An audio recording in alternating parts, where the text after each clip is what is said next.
বন্ধুরা, খারাপ মনে করবে না, গামছা মাথায় দিয়ে উঠেছি, কারণ হচ্ছে বৃষ্টি পড়ছে।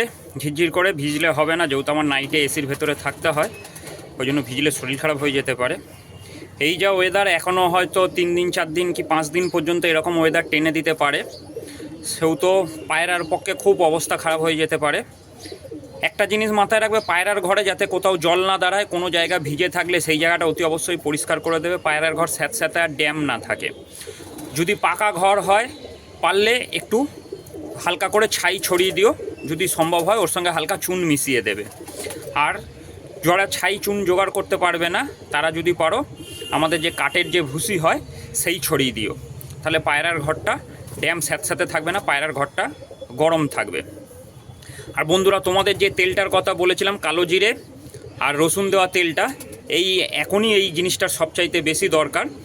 ওই তেলটা পায়রা প্রতি 2 থেকে 3 ফোঁটা হিসাব করে গমের মধ্যে মাখিয়ে, গমটাকে ভালো করে পুঁছে নেবে, পুঁছে নিয়ে গমের মধ্যে মাখিয়ে, যতটা গম তোমার দরকার তার থেকে হাফ কম নেবে, নিয়ে তার মধ্যে পায়রা প্রতি 2 থেকে 3 ফোঁটা মিশিয়ে গমটাকে ভালো করে মিক্সিং করে নর মাদা বাচ্চা সবার ঘরে দেওয়া শুরু করে দাও। একদিন রসুন তেলটা, একদিন কালো জিরের তেলটা দেওয়া শুরু করে দাও। যে কদিন বৃষ্টি থাকবে পায়রাকে দিতে থাকো, পায়রার বডি খুব ভালো থাকবে, পায়রা ঠান্ডা ধরতে দেবে না, পায়রা গরম থাকবে। কারণ হচ্ছে পায়রা যখনই গরম না থাকবে ভেতর থেকে, পায়রা যখনই ঠান্ডা থাকবে, তখনই ওদের বডিটা রেজিস্ট্যান্স পাওয়ার কমে যাবে, তত তাড়াতাড়ি পায়রা অসুস্থ হয়ে পড়বে। আর রাস্টাক্স 200 বা 30, ব্রাউনিয়া 200 বা 30, ডালকামারা 200 বা 30, এই যা ওয়েদার চলছে একদম ঠান্ডা জল না দেওয়াই ভালো। যদি সকালবেলা ঠান্ডা জল, মানে তোমার যদি পায়রাকে ঠান্ডা জল দেওয়া প্র্যাকটিস থাকে, নর্মাল জল, তাহলে নর্মাল জলই দেবে।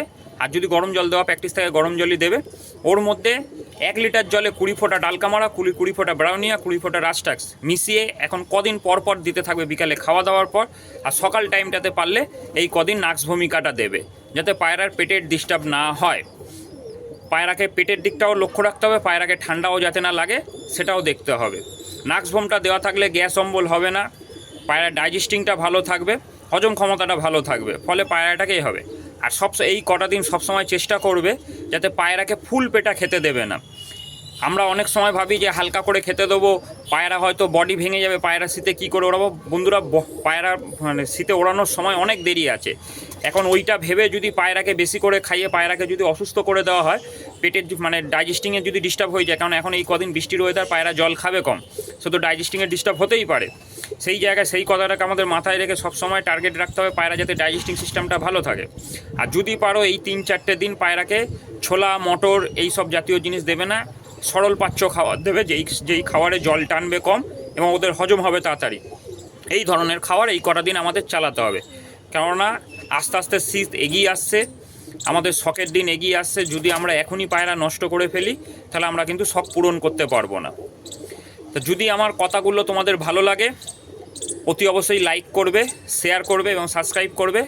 এবং আমাদের সবার চ্যানেলটা 500-র ওপরে আমার সাবস্ক্রাইবার হয়ে গেছে। আমার খুব ভালো লাগছে যে এত কম দিনের মধ্যে আমি এতগুলো সাবস্ক্রাইবার পেয়েছি, তোমাদের আমি পাশে পেয়েছি।